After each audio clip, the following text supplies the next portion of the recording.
Hands behind your back. Don't resist. I'm not resisting, officer. I didn't do anything. You have the right to remain silent. I understand my rights, but I am innocent.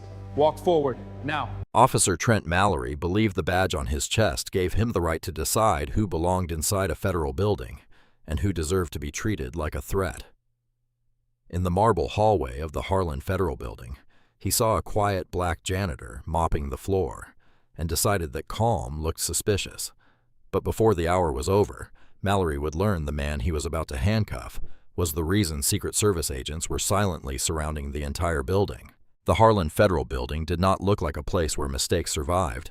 It rose over Constitution Avenue in Washington, District of Columbia, with pale stone columns, black glass windows, and an American flag large enough to make tourists slow down.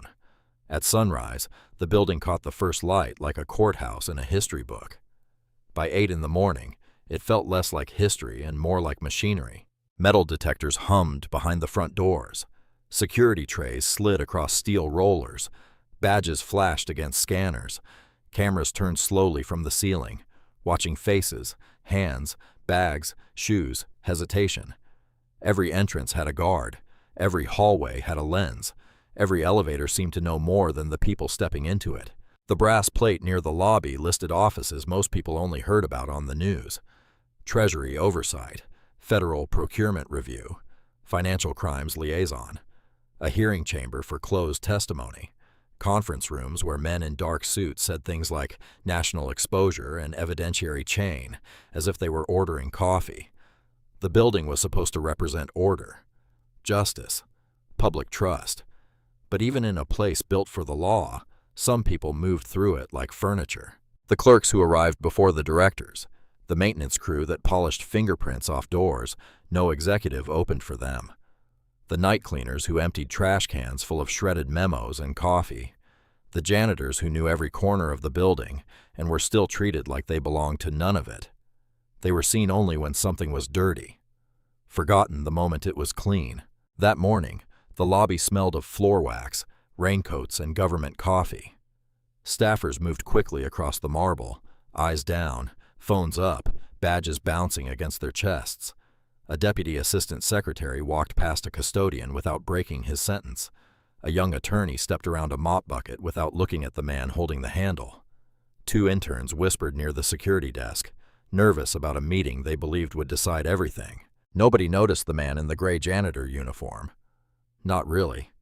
They noticed the cart, the wet floor sign, the yellow bucket, the quiet motion of a mop over marble. That was the trick of buildings like Harlan.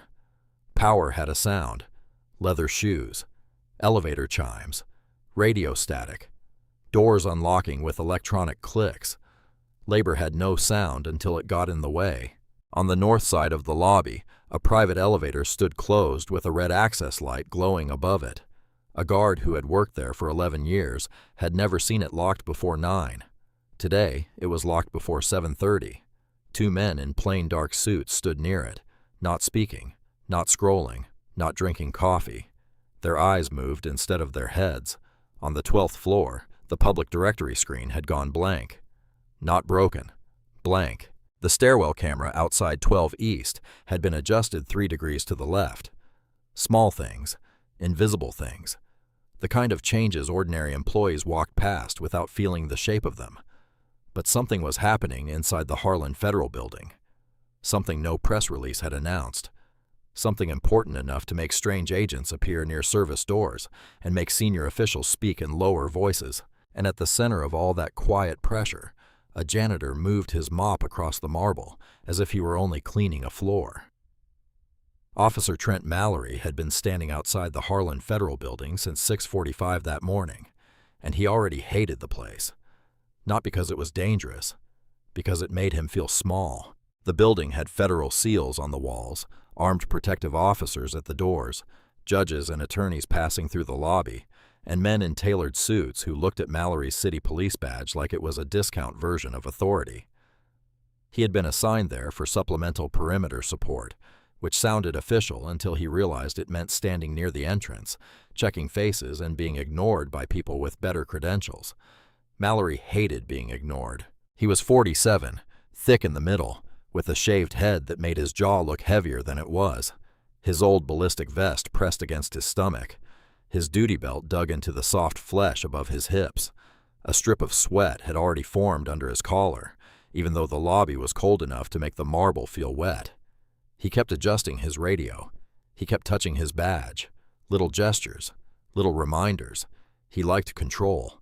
Control made him feel tall. For 21 years, Mallory had worn one uniform or another. County corrections first, then patrol, then courthouse support. He had never climbed as high as he thought he deserved, and every missed promotion had become someone else's fault. Too much paperwork, too many soft supervisors, too many new rules, too many people complaining about treatment when, in his mind, they should have been grateful he was keeping order. Order. That was the word he used. What he meant was obedience. He liked people who lowered their voices when he stepped close. He liked clerks who said yes, officer, before he finished speaking. He liked young men who got nervous. He liked janitors, delivery drivers, cafeteria workers, and security temps because they usually understood the lesson faster. Do not argue with the badge.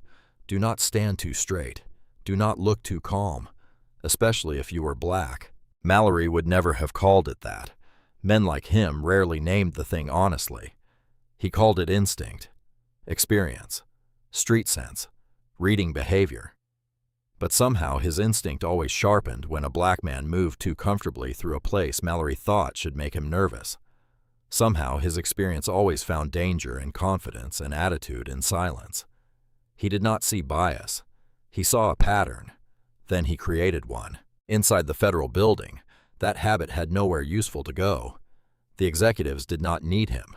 The federal agents outranked him. The attorneys dismissed him with half nods. Even the younger protective officers seemed cleaner, sharper, less impressed by the weight of his stare. So Mallory looked for someone who could still be made smaller. That was when the gray janitor uniform caught his eye. The man was mopping near the north corridor, slow and steady, moving the wet floor sign with careful precision. He was black, older, broad-shouldered, quiet in a way that did not look broken. He did not shuffle. He did not rush.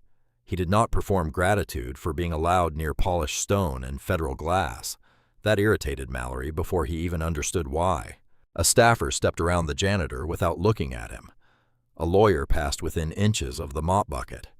The man simply shifted, gave them room, and kept working. No resentment on his face. No apology either. Mallory narrowed his eyes. People who belonged in the background were supposed to act like background. This one did not. The janitor looked once toward the locked private elevator, then toward the ceiling camera, then back to the floor. The movement was subtle, almost nothing. But Mallory saw it, and because he wanted a reason, he turned it into one. Suspicious. He straightened his vest and rolled his shoulders like he was preparing for something important. For the first time all morning, he smiled. The janitor's name was Malcolm Reed, though almost nobody in the Harlan Federal Building used it. To most of them, he was the man with the mop, the gray uniform, the quiet footsteps, the person who appeared when coffee spilled, when trash overflowed, when rainwater tracked across marble from expensive shoes nobody wanted to blame. He was in his early 50s, broad through the shoulders, with close-cut gray at his temples, and hands that looked like they had known real work long before they knew latex gloves. He moved slowly. Not weak slowly. Deliberate slowly. Every motion had a beginning and an end. He rolled the mop bucket without letting the wheels squeak. He placed wet floor signs where people would see them before they needed them. He wiped brass door handles in clean circles, checked the corners where dust collected, and never seemed bothered by the way people stepped around him like he had been built into the architecture. A young intern in a navy blazer hurried past security with a folder under one arm and panic all over her face. Her temporary badge slipped from its plastic clip and landed near Malcolm's shoe. She did not notice. Malcolm did. He bent down, picked it up, and held it out as she turned back in horror. "You'll need this," he said. The intern blinked, then grabbed it with both hands. "Oh my goodness, thank you." Malcolm gave a small nod. Slow as smooth. She did not understand what he meant. Not yet. 2 minutes later, a man from procurement backed into the hallway, carrying 3 coffees and 1 phone call. The largest cup tipped, burst against the floor, and spread dark liquid over the pale marble. The man cursed, looked at Malcolm, then looked at his watch. "Can you get that?" Malcolm was already moving. No complaint, no sigh, no lesson about respect. He placed the sign, knelt with a towel, and cleaned the spill before anyone slipped. The man walked away, still talking into his phone, never saying thank you. Malcolm did not watch him go. He watched the reflection in the wet marble instead. 2 men in dark suits near the private elevator. 1 courier with a messenger bag who had passed the same lobby twice. A camera over the east corridor turning 4 seconds slower than the one near the west stairwell. Small things, invisible things. Malcolm saw them all. Near the main checkpoint, a young federal security officer struggled with a tray jammed under the scanner. Malcolm set his mop against the wall, stepped over and freed it with 1 careful pull. "Appreciate it," the guard said. "Machines get stubborn when people rush them," Malcolm replied. The guard smiled. Malcolm did not linger. When the elevator opened for a group of senior officials, he stopped several feet back and let them pass. He did not try to squeeze in behind them. He did not make them acknowledge him. 1 woman in a cream coat stepped so close to his bucket that her sleeve brushed the handle. Malcolm shifted it away before it could stain her. She never noticed. That was fine. Being unnoticed had uses. His cleaning cart looked ordinary from a distance. Gray plastic, yellow mop press, spray bottles, microfiber cloths folded with military neatness, a trash compartment lined with a black bag. Nothing interesting, nothing worth seeing, except for the narrow locked panel beneath the handle. No label, no keyhole where a casual person would expect one, just a smooth metal latch hidden under a strip of worn tape. Every few minutes, Malcolm's eyes flicked toward it, then away. Then his watch vibrated once against his wrist. Not loud, not visible, just a pulse. He looked up as the red light above the private elevator changed. The 12th floor access indicator went dark. The guard at the side door touched his earpiece. One of the men in dark suits moved his left hand inside his jacket, not reaching, just ready. Malcolm lowered his mop into the bucket and wrung it once, slowly. From across the lobby, Officer Trent Mallory was still watching him with a look that mistook calm for guilt. Malcolm felt the stare. He did not return it. He only moved the wet floor sign 3 inches to the left, aligning it perfectly between a camera blind spot and the north corridor exit. Then he kept mopping. On the 12th floor, the Harlan Federal Building stopped pretending it was ordinary. The hallway outside Hearing Room 12, B had been cleared before most employees finished their first coffee. The public schedule screen beside the elevator still showed routine committee meetings, procurement reviews, and a 10 o'clock budget briefing 2 floors below. Nothing mentioned the closed session happening behind the frosted glass doors. That was the point. The federal government was very good at hiding urgency under boring language. A temporary sign had been taped over the brass plaque. Maintenance review. No one believed it. Not the 2 men stationed near the emergency stairwell. Not the woman in a dark suit standing beside the water fountain, eyes fixed on the reflection in the polished metal panel across from her. Not the older attorney who arrived with a sealed folder pressed against his chest like it contained a heartbeat. Nobody wore badges where a camera could read them. Everyone wore earpieces. Small ones, clear wires tucked behind collars, left hands kept loose near jacket buttons, feet positioned at angles that looked casual, until you noticed every door, elevator, and camera line was covered. Inside Hearing Room 12, B, a woman named Elena Voss sat at the witness table with both hands wrapped around a paper cup she had not touched. She was 38, pale from 2 nights without sleep, with dark hair pulled into a tight knot, and a face that had learned the cost of knowing too much. 2 weeks earlier, she had worked inside a private financial clearing firm that handled high-volume Treasury bond settlements. 3 days earlier, she had given federal investigators a drive full of records, tying forged Treasury instruments to shell companies, offshore accounts, and threats made against 2 federal officials who had gotten too close. That morning, she was supposed to testify in a sealed preliminary session. No press, no public docket, no second chances. Someone had already tried to reach her twice. Once through a burner phone slipped under her apartment door. Once through a delivery driver who did not know the envelope contained a photograph of her daughter's school. So the government moved her quietly, secretly. They brought her into the Harlan Federal Building before dawn, through a service entrance with no sign and no reporters. They changed her route twice. They locked down the 12th floor. They put plainclothes protection in the lobby, in the stairwells, near the elevators, and outside the hearing room. Still, protection was not the same thing as certainty. That was why Malcolm Reed was there. Or rather, that was why a quiet janitor with a gray uniform and a mop bucket moved through the north corridor as if the only danger in the building was a wet floor. Down in the lobby, Malcolm wiped the last line of water from the marble and turned his cart toward the service elevator. Nobody stopped him. Nobody ever stopped the cleaning staff unless something had gone wrong. He passed the main desk, nodded once to the young guard, and rolled into the elevator with his mop handle angled over one shoulder. The doors closed. His face changed by 1 degree. Not enough for a stranger to notice. Enough for a camera operator to understand. On the 12th floor, a custodian's access chime sounded. The service elevator opened near a narrow hallway behind the hearing rooms. Malcolm stepped out with his cart, placed a wet floor sign near the elevator, and began cleaning a section of tile that was already spotless. He looked like he was working. He was mapping. Ceiling camera on the left corner. Blind spot near the fire extinguisher cabinet. Stairwell door with a delayed latch. Ventilation panel large enough to hide a device. Courier entrance too exposed. North corridor too quiet. A man in a dark suit glanced at him once, then looked away. That was the cover working. Malcolm pushed the cart another 6 feet and stopped near a brass trash receptacle. He reached for a folded cloth, opened it, and used it to wipe the edge of the wall directly beneath a camera dome. To anyone else, it was cleaning. To him, it was confirmation. The camera had been shifted. 3 degrees. Maybe by maintenance. Maybe not. His watch vibrated twice. He did not look at it. Inside hearing room 12. B. Elena Voss lifted her head as a senior investigator placed the sealed folder on the table. Outside, the agents tightened their formation without seeming to move at all.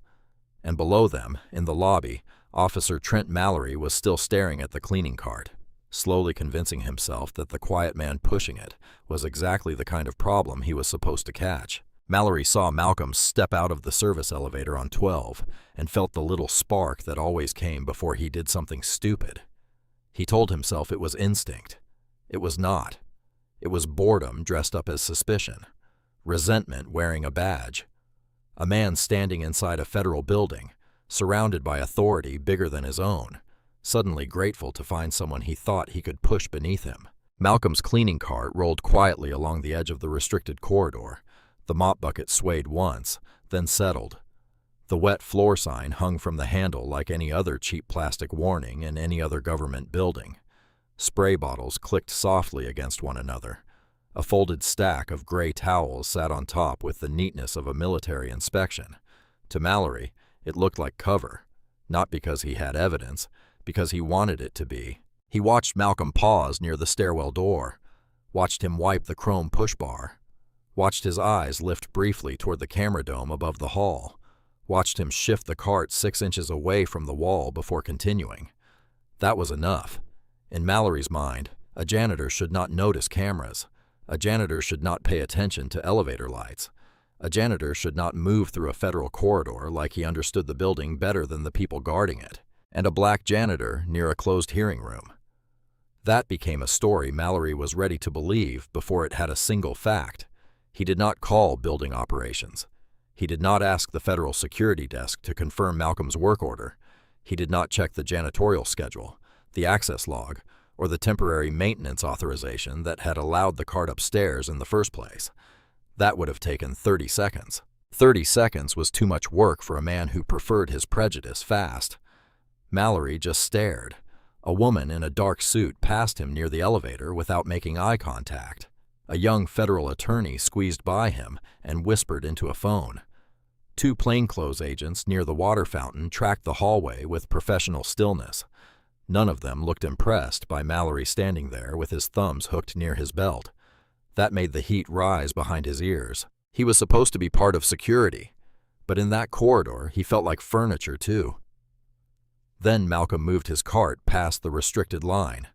Not far, just enough. The line was not marked with tape. There was no warning sign, no shouted command, no obvious barrier. It was a soft perimeter, built from posture and access patterns, the kind of thing trained people understood and ordinary people missed. Malcolm did not miss it. He crossed it because he was supposed to. Mallory saw it and smiled. Gotcha. The word arrived in his head clean and satisfying. He glanced toward the nearest federal guard, expecting the man to react. The guard did not. He only watched the elevator bank, calm as stone. That irritated Mallory even more.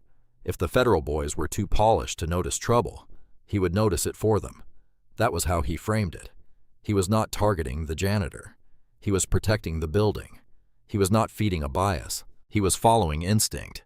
He was not looking for someone smaller. He was doing his job. Men like Mallory survived on those little translations. They turned cruelty into procedure, envy into vigilance, humiliation into public safety. Malcolm bent to pick up a scrap of paper near the baseboard. His back was turned for less than 2 seconds. Mallory noticed the locked panel beneath the cart handle. There it was, a hidden compartment. No janitor needed that. His pulse quickened. He imagined stolen documents inside. Maybe a camera, maybe a weapon, maybe some kind of device planted near the hearing room. The more he imagined, the more official his anger felt. He had built an entire case out of a latch and a feeling. Malcolm stood again. For one brief moment, his eyes moved across the polished wall panel, catching Mallory's reflection. He knew Mallory was coming. His face did not change. No fear, no irritation, no hurry. That calm hit Mallory like disrespect, because what Mallory wanted, more than anything, was the old performance, the nervous glance, the apology before accusation, the shrinking of shoulders, the quick explanation, the look that said, "Please, officer, I do not want trouble." Malcolm gave him none of it. He simply turned the mop, pressed it once across the marble, and kept working. Mallory stepped away from the elevator wall. His hand brushed the badge on his chest, not because he needed to, because he wanted Malcolm to see it. Mallory approached Malcolm Reed with the slow, heavy walk of a man trying to make a hallway notice him. He did not call out at first. That would have sounded too eager. Instead, he let his shoes strike the marble a little harder than necessary. One step, then another. The kind of approach meant to make a person look up before being spoken to. The kind that announced power before language did. Malcolm kept mopping, not because he missed it, because he understood it. The locked elevator sat behind him. Hearing room 12B was down the hall. Elena Voss was inside that room with enough evidence to make dangerous people desperate. There were agents in position, cameras watching, lines of sight measured, exits covered. And now Trent Mallory was walking into the middle of it, because his pride had found a target. Malcolm drew the mop once across the marble and lifted it into the bucket. Mallory stopped 3 feet away. Too close for politeness, too far for courage. "Morning," Mallory said. Malcolm looked at him. "Morning." That was all. No sir, no nervous smile, no apology for being in the space. Mallory's mouth tightened. "You sure you're supposed to be up here?" The words were polite. The tone was not. Malcolm glanced once toward the wet floor sign, then back at him. "I'm assigned to this corridor." "Assigned by who?" "Building operations." "You have paperwork for that. My work order is logged." Mallory gave a small laugh through his nose. "That's not what I asked." A woman from the clerk's office slowed near the corner, saw the badge, saw Malcolm, and chose to keep walking. A young attorney holding a stack of folders looked up long enough to understand something unpleasant was forming, then dropped his eyes and passed them both. People in federal buildings learned early how not to become witnesses. Mallory noticed the movement around them. He liked it. An audience made small authority feel bigger. "Let me see your badge," he said. Malcolm reached slowly to the clip on his uniform and turned it outward. Mallory leaned in. He read the name. Malcolm Reed, Facilities Support, Contractor Access, Lower Level Clearance, Ordinary, Boring. Exactly the kind of badge Mallory thought should come with lowered eyes. This doesn't say 12th floor. The work order does. Convenient. Malcolm said nothing. Mallory looked down the corridor toward the frosted doors. The two men in dark suits near the stairwell were not looking at him. That irritated him even more. He wanted someone official to notice that he had noticed something. He wanted the federal agents to see him handle what they had missed. Instead, they ignored him. So he pushed harder. "You know this floor is restricted today." "Yes, and yet you're here." "Yes," Mallory's eyes narrowed. "You don't see a problem with that. I see a floor that needs to stay clear and dry." A tiny answer. A clean answer. It made Mallory feel mocked. "You always talk like that." Malcolm met his stare. "Like what?" "Like you're being cute." "I'm answering your questions." "No," Mallory said, stepping slightly closer. "You're giving me attitude." There it was. The word had been waiting in his mouth from the beginning. Attitude. A door opened to escalation. Malcolm's watch vibrated once against his wrist. Inside hearing room 12. B, a sealed folder was being opened. Somewhere behind the wall, a committee chair was asking Elena Voss to state her name for the record. Somewhere in the building, a threat nobody had yet seen was still trying to find a path through security. Malcolm could have ended this in 2 seconds. He could have said the name of the agency. He could have shown the credential hidden where Mallory would never think to look. He could have watched the whole hallway change shape around him. But exposing himself here would expose the operation. And Elena Voss mattered more than his pride. So he stayed a janitor. "I'm not trying to make trouble," Malcolm said. Mallory smiled at that. That's usually what people say when they're already in it. A staff assistant stepped out of a nearby office, heard the sentence, and froze. Her eyes moved from Mallory's badge to Malcolm's cart. Then she lowered her head and slipped back inside. Door closed. Click. Cowardice made a soft sound in government buildings, too. Mallory pointed toward the service elevator. "Who cleared you to come up?" "Operations. Name?" Malcolm paused, not because he did not know one, because the names attached to his route were not for Mallory. "Check the log," Malcolm said. Mallory's face reddened. "I'm not asking the log, I'm asking you. The log will answer correctly." That landed exactly where Malcolm did not intend it to, in Mallory's insecurity. Mallory looked at the cleaning cart again. The folded towels, the spray bottles, the mop press, the locked panel beneath the handle. His eyes stopped there. "What's in that compartment?" "Equipment." "What kind of equipment?" "Assigned equipment." Mallory laughed, louder this time, making sure the hallway heard it. "You got a lot of careful answers for a janitor." Malcolm lowered the mop handle into the bucket. "Careful keeps buildings safe." "No," Mallory said. "Transparency keeps buildings safe." He stepped around Malcolm, looking down into the cart like the plastic bin had offended him personally. Malcolm shifted one foot, blocking the angle without touching him. Mallory saw it. His smile sharpened. There it was, the refusal he needed. "You know what?" he said, resting one hand on his belt. "Let's take a look." Malcolm's hand moved first, not toward Mallory, toward the cart. He placed one palm flat against the gray plastic handle, steadying it before Mallory could shove through the supplies like a man digging through trash. The gesture was small, but it put a line between them. Mallory saw the line. He stepped over it. "Open it up," he said. Malcolm looked at him. "You need to follow building procedure." Mallory smiled. I am procedure right now. No, Malcolm said. You are supplemental perimeter support. The words were quiet. They hit hard. A federal clerk near the water fountain looked up. A staff assistant stopped halfway through opening a door. One of the plainclothesmen near the stairwell turned his head a fraction, not enough to interfere, just enough to listen. Mallory heard the shift. His face tightened. You want to repeat that? Malcolm did not. He simply stood beside the cart, mop handle resting against his shoulder, eyes calm and level. He was still wearing the gray uniform, still holding the tools of a job most people only noticed when something smelled bad or looked wet. But there was nothing submissive about him. That was what Mallory could not stand. He reached past Malcolm and grabbed the top stack of towels. Malcolm's voice lowered. Officer. Mallory yanked the towels out and threw them onto the floor. They hit the marble with a wet slap. There, Mallory said. That hurt your feelings. A woman from procurement flinched. A young attorney looked at the towels, then at Malcolm, then quickly down at his folders.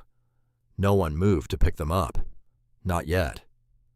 Mallory lifted a spray bottle, squinted at the label, then tossed it back hard enough that it bounced against the side of the cart. What's this? Glass cleaner. And this, disinfectant. And this, floor solution. Mallory laughed. You got an answer for everything. I know my equipment. No, Mallory said. You know how to sound practiced. He opened the small trash compartment and pulled the bag halfway out. Empty paper cups, used gloves, a few folded wipes. Nothing. He shook it anyway, letting the contents rustle loud enough for the hallway to hear. Could hide documents in here. Malcolm said nothing. Could hide a recorder. Nothing. Could walk into offices after hours, take whatever people leave out, and everybody just assumes you're cleaning. That one made a few heads turn. There it was, the accusation beneath the inspection. Not safety, theft, not procedure, suspicion looking for a costume. Malcolm's face did not change. Have you received a report of stolen property? Mallory glanced up. I don't need a report to ask questions. You need a basis to search work equipment outside the approved chain. Approved chain, Mallory repeated, mocking the phrase. Listen to you. I'm listening to you. No, you're resisting. I am asking you to identify legal authority. Mallory's neck reddened above the collar. Legal authority is standing in front of you. A bottle slipped from the cart and hit the floor. Clack! The sound jumped down the corridor, inside hearing room 12. Nobody heard it. Elena Voss was being sworn into sealed testimony. A senior investigator was preparing the first exhibit. Somewhere beneath the ordinary surface of that building, a protection operation was holding its breath, and Mallory was wasting minutes on towels. He grabbed the side compartment next. Rags, gloves, a roll of black trash liners. He pulled them out one by one, careless and loud, dropping each item onto the marble as if Malcolm's job existed only to be scattered. The gray towels formed a small pile near the wet floor sign, a stain of humiliation. Public. Needless. A janitorial supervisor rounded the corner, an older woman named Ruth Gaines with keys on her belt and worry already on her face. Officer, Mr. Reed is cleared to work this floor. Mallory turned on her. Did I ask you? Ruth stopped. He has a work order, she said, softer now. Then he won't mind me checking. That's not how it works. Mallory stepped toward her. You want me to remove you too? Ruth's mouth closed. Malcolm looked at her once. A warning. Not because she was wrong, because Mallory wanted more targets. Ruth stepped back, anger tight in her eyes. Mallory turned back to the cart, satisfied. He had made one more person smaller. That fed him. Then he saw the locked panel, the narrow metal latch beneath the handle. His expression changed. Well, well. Malcolm shifted slightly. Mallory pointed. Open that. No. The hallway froze. It was the first clean refusal. Mallory's smile widened, ugly and hungry. No, that compartment is not part of your search, so there is something in it. There is assigned equipment. What kind? Not yours. A breath moved through the hall. Mallory leaned closer, voice dropping. You hiding something in a federal building? Malcolm held his stare. I am protecting assigned equipment in a federal building. From me. From anyone without authorization. That was the sentence that broke Mallory's last thin piece of restraint. He had asked for fear and received policy, asked for obedience and received boundaries, asked for a small man and found one who would not shrink. So he gave the room the word he needed. Suspicious, Mallory said. Then he reached for Malcolm's wrist. Mallory's fingers closed around Malcolm's wrist before the hallway had time to react. Not hard enough to look violent on camera, hard enough to make the point. Malcolm looked down at the hand, then back at Mallory's face. Remove your hand. Mallory smiled. Now you want to give orders. I'm telling you not to interfere with authorized work. No, Mallory said. You're being detained. The word changed the air. Detained. It turned a hallway into a stage. It turned a janitor into a suspect. It gave every silent witness permission to pretend this had become official and therefore no longer required courage from them. Mallory pulled Malcolm one step away from the cart. The mop handle slipped, hit the side of the bucket, and rocked against the plastic rim. Knock, knock, knock. The sound echoed farther than it should have. Hands on the wall, Mallory ordered. Malcolm did not move. Not because he could not, because he was calculating. The hearing room, the witness, the locked panel, the camera angle, the plainclothes agents who could not break cover too early without exposing the protective net around Elena Voss, the threat still somewhere outside the room, maybe outside the building, maybe already inside. Malcolm's pride was not the mission. That was the part Mallory would never understand. I'm not placing my hands on the wall, Malcolm said. You have no lawful basis. Mallory's face lit with ugly satisfaction. Refusal to comply. I am not refusing a lawful order. Obstruction. I'm asking for procedure. Trespassing in a restricted federal area. I'm assigned here. Failure to identify yourself. My badge is visible. Mallory leaned closer, breath hot with coffee and anger. You got a lot of mouth for a man holding a mop. A clerk behind them whispered, Goodness. Mallory snapped his head toward the sound. You want to join him? The clerk stepped back. That was how these things spread, one threat at a time, one person deciding their job, pension, meeting, reputation, or comfort mattered more than a man being humiliated in front of them. Then, an administrative employee came out of a side office, a middle-aged man with wireframe glasses and a badge that said Gerald Ames. He had worked in the building for 15 years. He knew Malcolm by sight, knew him as the man who reset the conference room chairs without being asked, who returned lost phones to the security desk, who once stayed late after a pipe burst on the 8th floor. Officer, Gerald said carefully, Mr. Reed has been here for years. He's cleared through facilities. Mallory turned slowly. This is a federal security matter. I understand, but he's not a threat. You don't decide that. I'm only saying there may be a misunderstanding. Mallory's hand dropped to the cuffs on his belt. The misunderstanding is people thinking they can interfere with an active detention. Gerald swallowed. I'm not interfering. Then get back in your office. Gerald looked at Malcolm. Malcolm gave the smallest shake of his head. Do not escalate. Gerald stepped back, shame crawling over his face before the door closed behind him. Mallory pulled the cuffs free. The metal caught the overhead light. For 1 second, Malcolm's eyes moved to the locked compartment on the cart, then to the camera dome above the hall, then to the frosted doors of hearing room 12B. Inside that room, Elena Voss was still alive, still speaking, still protected. So Malcolm made his decision.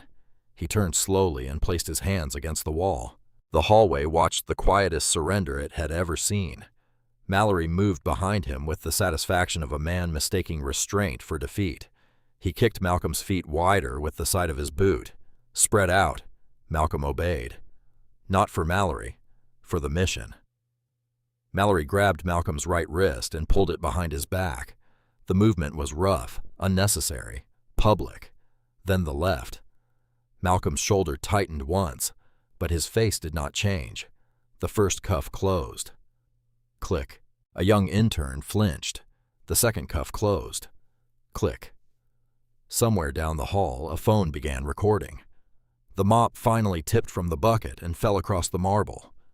Water spilled in a thin, shining line beneath the fluorescent lights. It spread around Mallory's shoes, around the scattered towels, around the wet floor sign Malcolm had placed exactly where it needed to be. A janitor's tools lay open in the hallway, like evidence of disrespect. Mallory stepped back, breathing harder now, red in the neck, proud of himself. "See?" he said to the room. "This is what happens when people don't cooperate." Malcolm stood cuffed in a gray uniform, shoulders square, eyes steady. He looked less like a man defeated than a man waiting. Mallory did not know the difference. Not yet. For a few seconds, nobody moved. That was the part Malcolm noticed first. Not Mallory's hand on the cuffs. Not the water spreading across the marble. Not the cleaning cart torn open like his work had been a crime scene waiting for a reason. The silence. Federal buildings were full of people trained to speak carefully, write precisely, and avoid risk. They knew how to draft objections, file motions, send memos, and whisper into conference calls. But in a hallway where a man had just been cuffed for doing his job, most of them suddenly remembered urgent places they needed to be. Then the intern stepped forward, the same young woman whose badge Malcolm had returned that morning. Her name was Lauren Price, and she looked barely old enough to rent her own apartment, let alone challenge a man with a gun and a temper. Her hands shook around the folder she was carrying. "Officer," she said. Mallory turned his head slowly. "What?" Lauren swallowed. "He helped me earlier. He works here." Mallory stared at her like she had interrupted a sermon. "Did I ask for character witnesses?" "No, but he didn't do anything." "You don't know what he did. I saw what you did." That landed harder than she expected. A young attorney near the wall looked up. A custodian standing by the supply closet lifted her chin. Even the plainclothes man near the far end of the corridor turned slightly, his eyes moving from Lauren to Malcolm to Mallory's hands. Mallory pointed at the intern. "You need to keep walking." Lauren's voice got smaller, but it did not disappear. "This doesn't seem right." Mallory smiled. "Then go tell someone in your internship reflection." A few people looked away at that. Cold laughter without laughter. The older cleaning woman, Ruth Gaines, stepped forward again. She had been pushed back once, but shame had a way of turning into courage when it had nowhere else to go. Her keys trembled against her belt. "Mr. Reed has never caused a problem in this building," Ruth said. "Not once." Mallory snapped. "I already told you to stay out of it. You made it public." The hallway breathed differently after that, because she was right. Mallory had taken private suspicion and dragged it under fluorescent lights. He had thrown towels on the floor. He had opened a cart. He had cuffed a man in front of staff, attorneys, agents, clerks, and cameras. He wanted the authority of an audience, but not the accountability. That was not how witnesses worked. A young lawyer in a charcoal suit stepped away from the wall.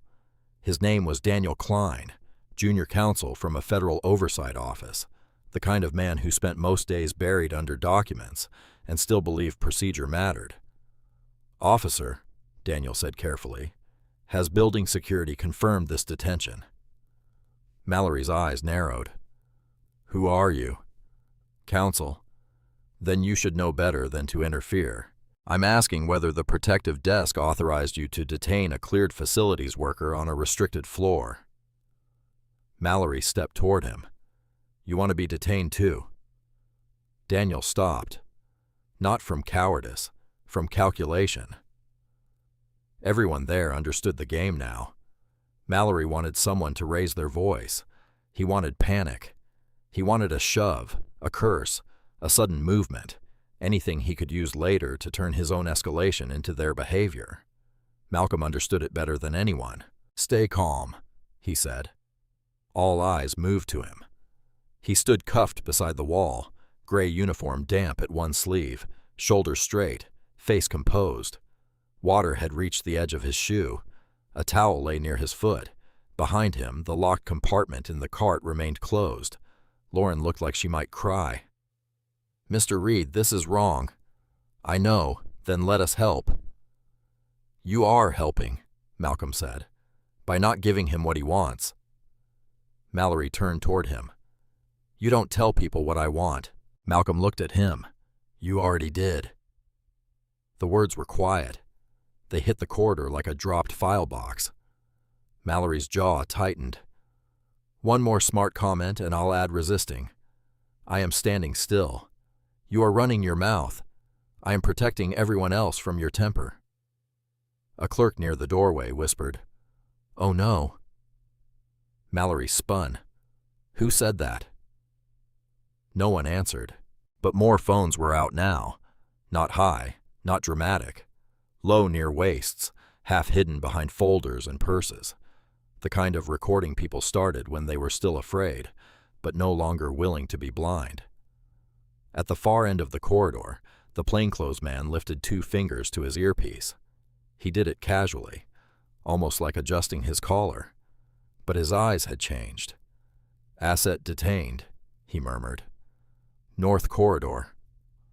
Mallory did not hear him. Malcolm did. His expression remained still. Inside hearing room 12. B. Elena Voss was still testifying. Outside, the hallway had begun to wake up. Not loudly, not heroically, not yet. But the spell had cracked. The intern had spoken. The custodian had stepped forward. The lawyer had asked the question. And somewhere beyond Mallory's pride, the machine he did not know he had touched was beginning to move. Mallory looked around at the faces, the phones, the closed doors now opening by inches. He thought he was losing control, so he did the only thing men like him know how to do. He tightened his grip. "Everybody back," he barked. "This is an active security detention." Malcolm lowered his eyes to the cuffs, then back to Mallory. "No," he said softly. "Now it's a record."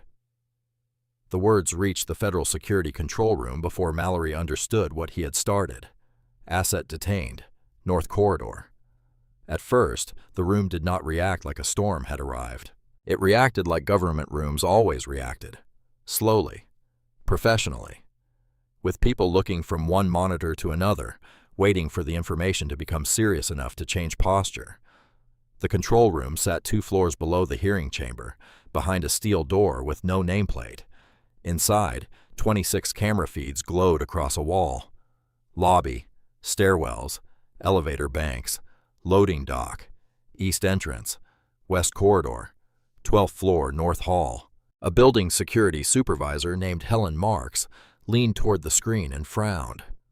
"What am I looking at?" On monitor 12, Officer Trent Mallory stood in the restricted corridor, with his hand on Malcolm Reed's arm. Towels lay scattered across the marble. A mop was on the floor. Water glistened under the fluorescent light. Malcolm stood cuffed, shoulders square, face calm enough to look unreal beside Mallory's red neck and jerking gestures. Helen clicked the feed larger. "Is that facilities?" she asked. The Secret Service agent beside her did not answer at first. His name was Agent Colin Rusk, and until that moment, he had been standing with one hand on the back of a chair, watching the Elena Voss perimeter like a man trained to distrust quiet.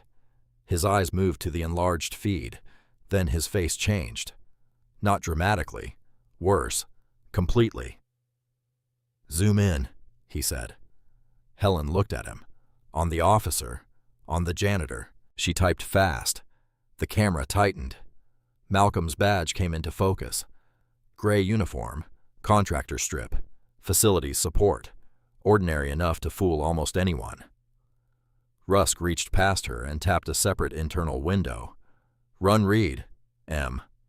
Helen did. For half a second, the system spun. Then the screen populated. Read. M. Protective detail. Clearance black. Operational cover active.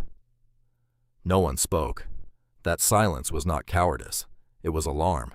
Rusk straightened. Lock all elevators servicing 12. Helen's fingers moved.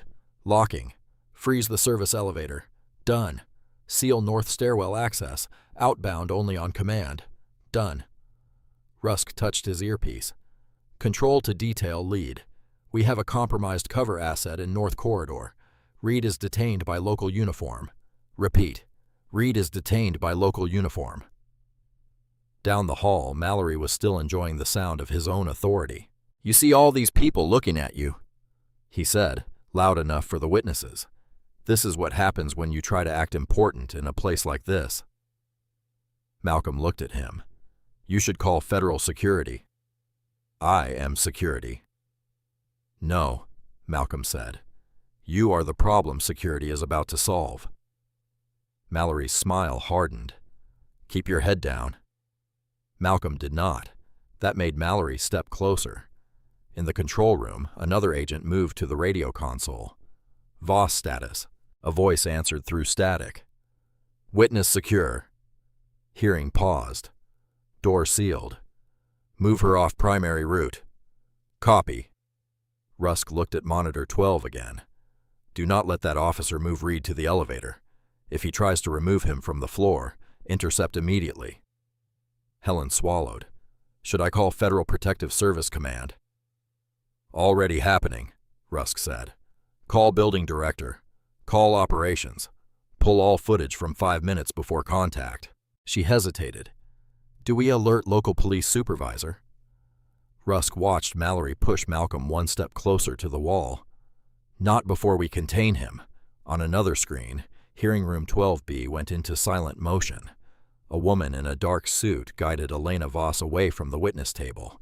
A federal attorney gathered the sealed folder. 2 agents shifted near the exit, hands loose, faces blank. The room looked calm only because everyone inside knew panic was expensive. Outside in the corridor, Mallory pointed at the cleaning cart. You were sneaking around up here with a locked compartment and no explanation. Now you're going to stand there and stop performing. Malcolm said, The explanation exists. Then give it. You are not cleared for it. A few people heard that. So did Mallory. His face flushed deeper. You hear that? The janitor thinks I'm not cleared. He laughed, expecting the hallway to laugh with him. No one did. Phones were still recording. Doors were still cracked open. The young intern had one hand over her mouth. Ruth Gaines was staring at the cuffs like she wanted to rip them off herself. Daniel Klein, the young lawyer, had started writing something in a small notebook, every word making Mallory more permanent than he realized. In the control room, Rusk's voice went cold. Team 1, move. The private elevator indicator changed from red to white. For the first time that morning, it opened without a chime. 6 Secret Service agents stepped inside from the secure lobby level. Dark suits, clear earpieces, no wasted movement. One checked his weapon without drawing it. Another spoke into his cuff. A third stared straight ahead as the doors closed. The elevator rose. Mallory kept talking. He had no idea the building had stopped being his stage. He had no idea the hallway was about to belong to people who did not need to shout to end him. The private elevator opened without a chime. Everyone noticed first. Not the doors. The silence. Every elevator in the Harlan Federal Building announced itself with a soft tone. This one opened like a verdict. Smooth. Quiet. Final.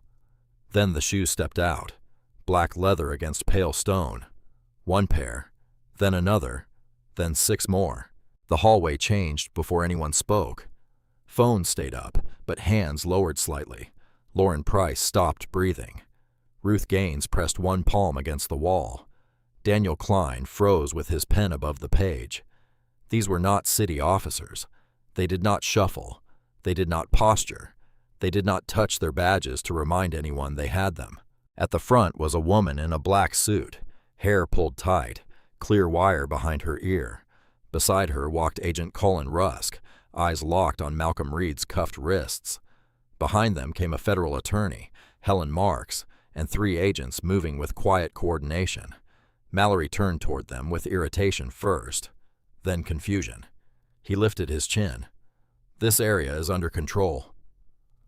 No one answered. They walked past him, straight to Malcolm. The woman stopped in front of Malcolm. Her eyes went to the cuffs, the towels, the spilled water, the locked panel on the cart. Then she looked at his face. "Special Agent Malcolm Reed," she said, voice low and exact. "Are you injured?"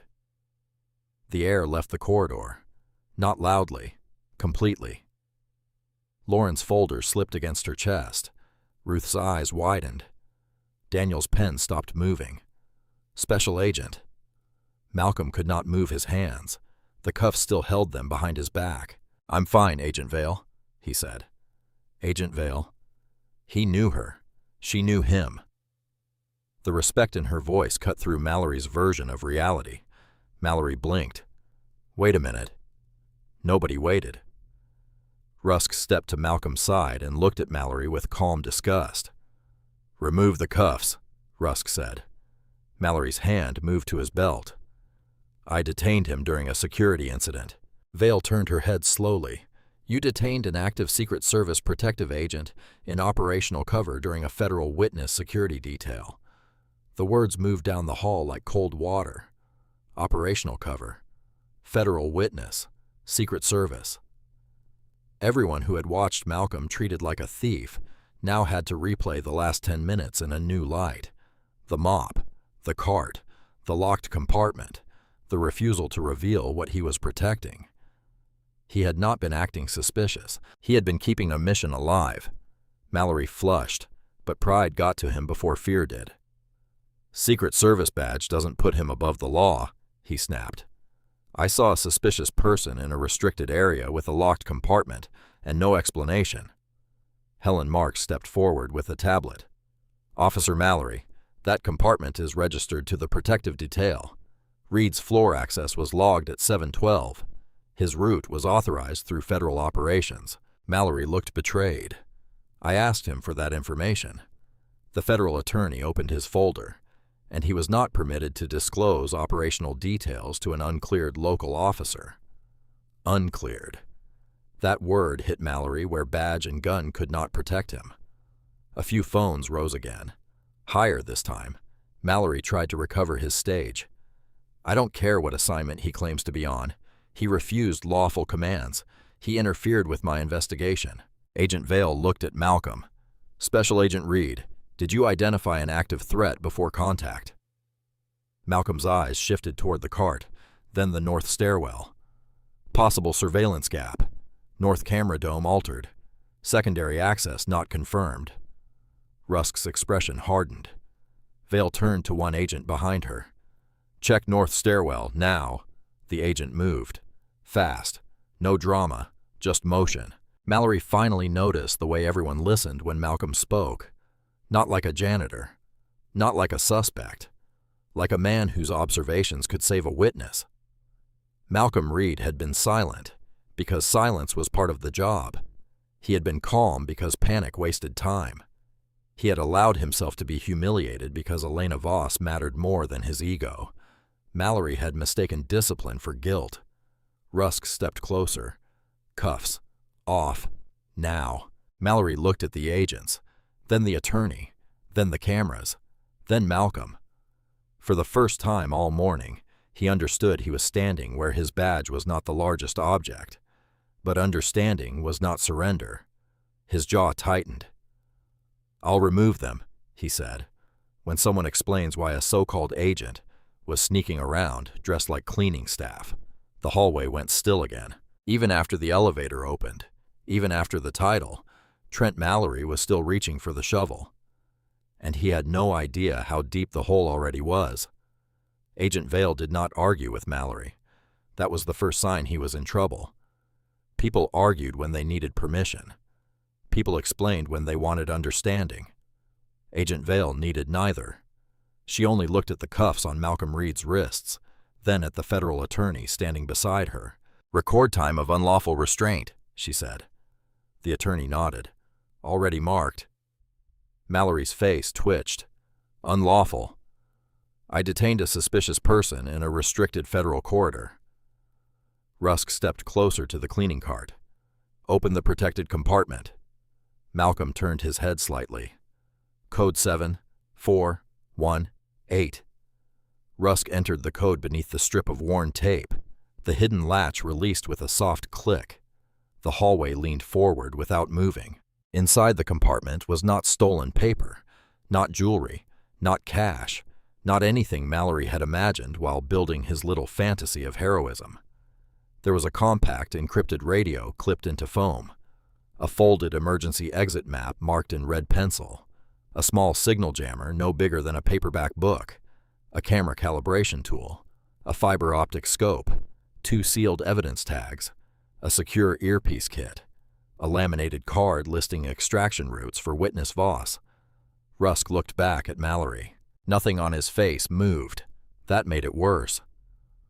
This card is part of a Secret Service protective operation, he said. Lauren Price covered her mouth. Ruth Gaines whispered, Lord. Daniel Klein wrote faster. The federal attorney stepped into the center of the corridor, calm as a closing door. Special Agent Malcolm Reed has served 26 years with the United States Secret Service. Protective intelligence, financial crime support, witness movement, and covert site security.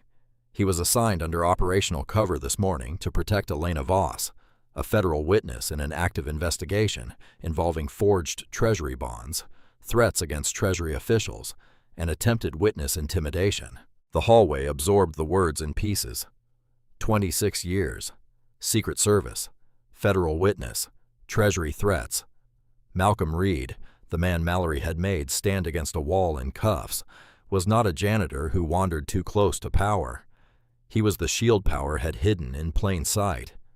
Mallory swallowed, but pride still kept his spine stiff. That doesn't change what I saw. Vale turned to him. What did you see?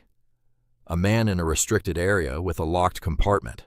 A cleared agent with authorized equipment. I didn't know that. You didn't check. Mallory's mouth opened. No answer came. Because that was the line he could not cross. The truth was too simple. He had not checked the access log. He had not called operations. He had not asked the protective desk. He had not verified the work order. He had not contacted building security before touching the cart, scattering the equipment, grabbing Malcolm's wrist, or placing him in cuffs. He had skipped every procedure that might have stopped him from becoming himself. Helen Marks raised the tablet. Camera review confirms initial contact at 0917. Officer Mallory approached Agent Reed without request from federal security, searched equipment without authorization, ignored the facility's supervisor, threatened bystanders, and applied restraints while Agent Reed was assigned to a protected corridor. Daniel lifted his phone.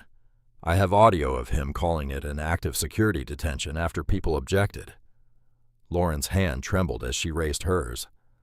I recorded him saying Mr. Reed was acting important. Ruth stepped forward, and I told him Mr. Reed was cleared. The phones were no longer hidden now. They were evidence. Mallory looked around and saw the hallway he thought he had controlled turning into a courtroom with marble floors. Still, he fought it.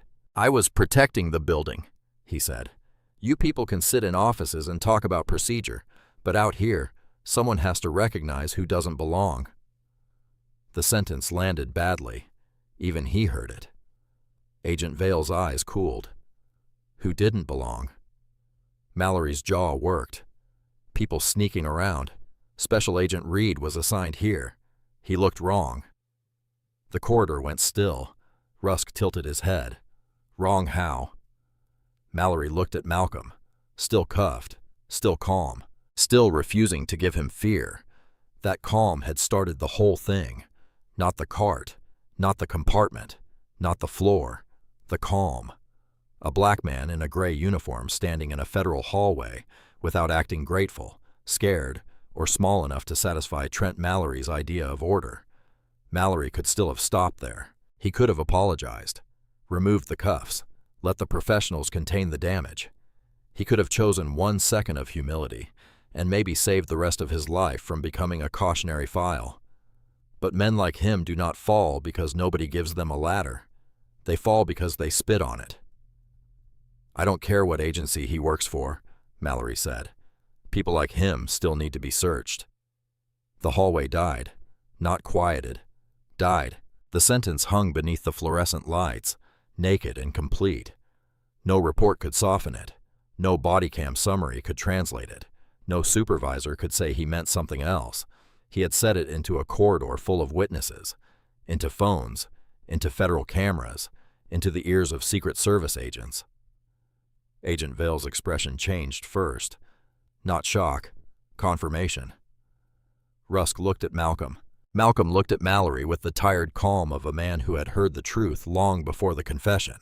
The federal attorney closed his folder. "That," he said softly, "will be included." Lieutenant Harold Briggs arrived with the face of a man preparing to protect his own. He came from the main elevator with officers behind him, radio crackling at his shoulder, eyes moving over the crowd.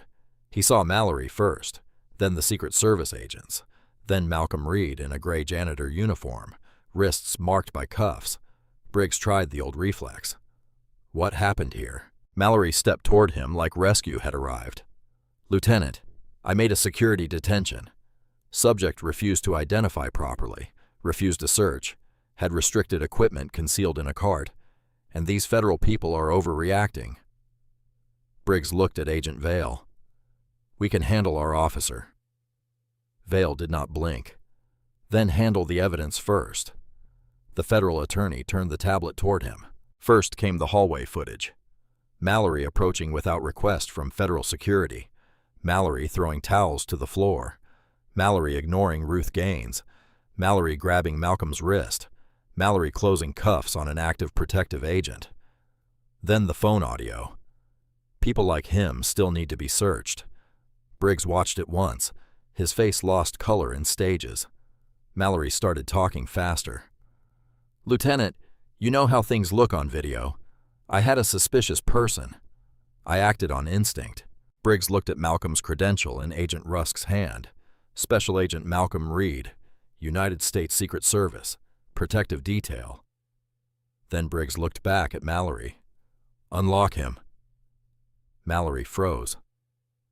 "Sir, now." Mallory reached for the cuff key with fingers that did not look steady. The hallway watched. The man who wanted an audience for Malcolm's humiliation now had to perform his own unraveling in front of every camera he had ignored. The key scraped once against the metal. Too nervous. Too loud. Then the first cuff opened. Click. The second cuff opened. Click. Agent Rusk took the cuffs from Mallory. Briggs extended his palm. Body cam. Mallory stared. "Lieutenant, come on." Body cam. "This is being blown out of proportion." Radio. Mallory's neck reddened. "You're taking their side." Briggs leaned closer. "I am taking the side of not letting you drag this department into an obstruction case and a civil rights investigation because you could not control your mouth." That shut him up. For 1 second. Then Vale spoke. "We are preserving all footage, witness recordings, and access logs.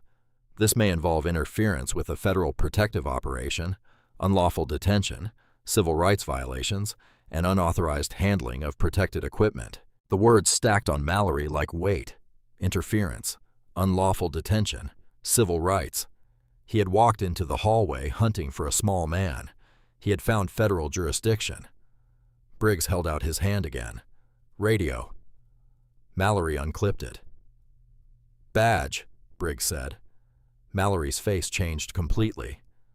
Not fear now. Grief. Not for Malcolm.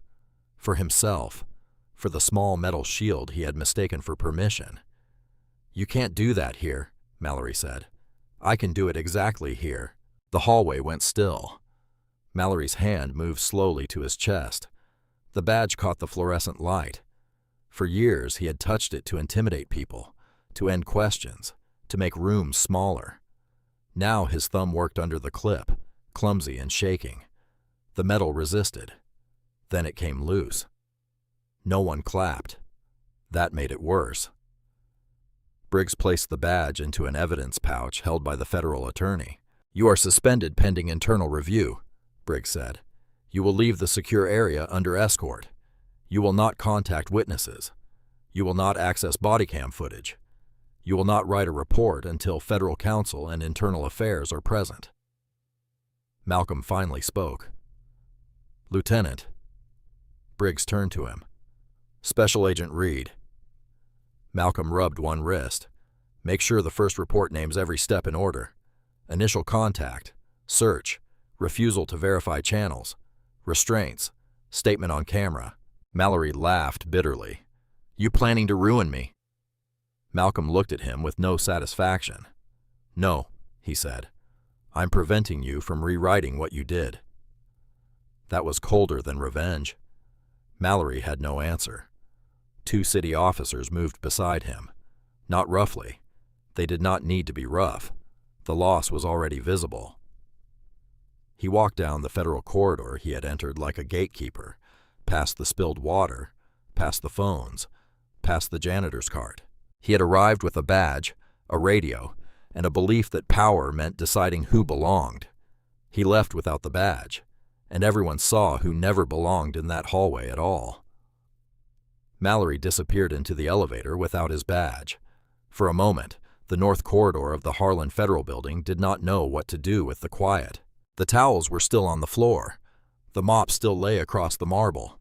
A thin line of cleaning water reflected the fluorescent lights like a crack in the building's polished mask. Phones lowered slowly. Doors opened wider. People who had watched in fear now stood with the awkward shame of surviving a moment they should have met sooner. Malcolm Reed looked down at his wrists. Red marks circled the skin where Mallory's cuffs had bitten into him. Agent Vale saw them. Medical can look at that. Malcolm flexed his fingers once. Later. Rusk stepped beside him.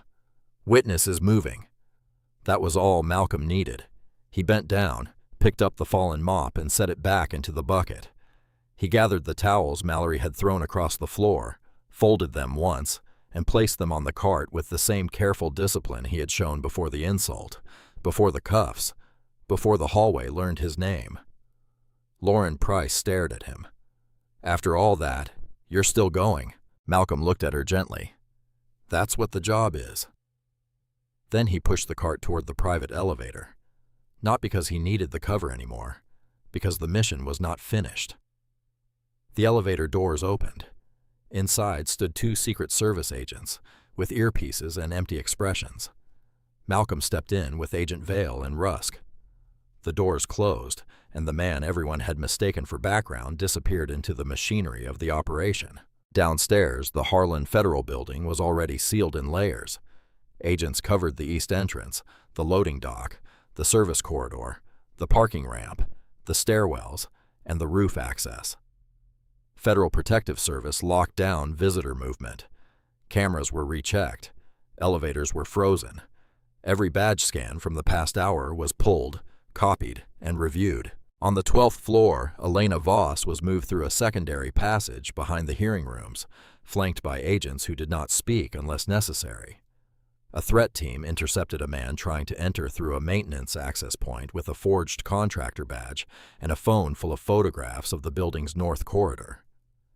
He never reached her, because Malcolm had noticed the camera angle, because Malcolm had held his cover, because Malcolm had let one arrogant officer humiliate him rather than expose a federal witness to danger. By noon, Elena Voss was safely moved to a secure location. Her testimony continued under seal. The forged Treasury bond network lost its window. The people who thought intimidation could silence her learned that the federal government had placed its shield exactly where they never thought to look, behind a mop cart. Mallory's story did not survive the afternoon. His body cam was seized. The hallway footage was preserved. Witness statements were taken from Lauren, Ruth, Daniel, Gerald, and 3 federal agents. His old complaints surfaced within days. A delivery driver he had shoved during a traffic stop, a courthouse clerk he had threatened, a black maintenance worker he had once searched for no reason outside a city annex. One video became many stories. One hallway became a pattern. Mallory was suspended first, then fired, then named in a civil rights investigation and a federal review for interfering with a protective operation. The badge he had used to make people smaller became evidence of why he should never have worn one. Malcolm did not hold a press conference. He did not call himself a hero. When a reporter later asked what went through his mind while he was being cuffed, he only said, "A badge is not power unless the person wearing it has restraint." That was the lesson Mallory never learned. Real power does not need to humiliate anyone to prove it exists. Real authority protects people who cannot protect themselves, and sometimes the person an abuser thinks is invisible is the one standing between innocent lives and disaster. Mallory walked into that federal building believing he could decide who belonged. He walked out as proof that arrogance does not collapse when someone argues louder. It collapses when truth steps out from the place it was taught to ignore. If you had been in that hallway and saw a janitor being cuffed for no clear reason, maybe you would have felt afraid. Maybe you would have wondered whether speaking up could cost you something. That fear is human. But this story reminds us that courage does not always have to arrive as a shout. Sometimes courage is a trembling voice saying, "This does not seem right." Sometimes it is a phone held steady enough to preserve the truth. Sometimes it is a supervisor, a lawyer, a clerk, or an intern choosing not to look away. The lesson is not that every person must become fearless. The lesson is that every small choice matters. How we treat people when we think they have no power says more about us than any title ever could. A uniform can be honorable, but only when it is worn with restraint. Authority can protect, but only when it is guided by humility. And kindness is never weakness, especially when it stands between someone vulnerable and someone misusing power. Malcolm Reed did not need to embarrass Mallory to prove who he was. He simply stayed steady, protected the mission, and allowed the truth to reveal itself. In life, we may not always know who is carrying the weight of a hidden purpose. We may not know what pain someone has endured, what responsibility they are holding, or what quiet strength they are using just to make it through the day. So before we judge, we can pause. Before we accuse, we can ask. Before we use power, we can remember that dignity belongs to everyone, not only to the people with impressive titles.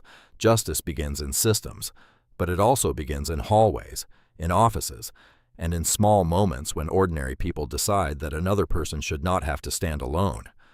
And if this story stays with you, let it be for that reason. Not because one arrogant man lost a badge, but because a few quiet people found their voices, and a good man kept his dignity when someone tried to take it away. The deeper lesson is simple, but it is not small. Respect should never depend on a person's job title, clothing, race, accent, income, or place in a room. The person sweeping a floor, carrying a package, answering a phone, or standing quietly in the corner may be doing work that holds everything together.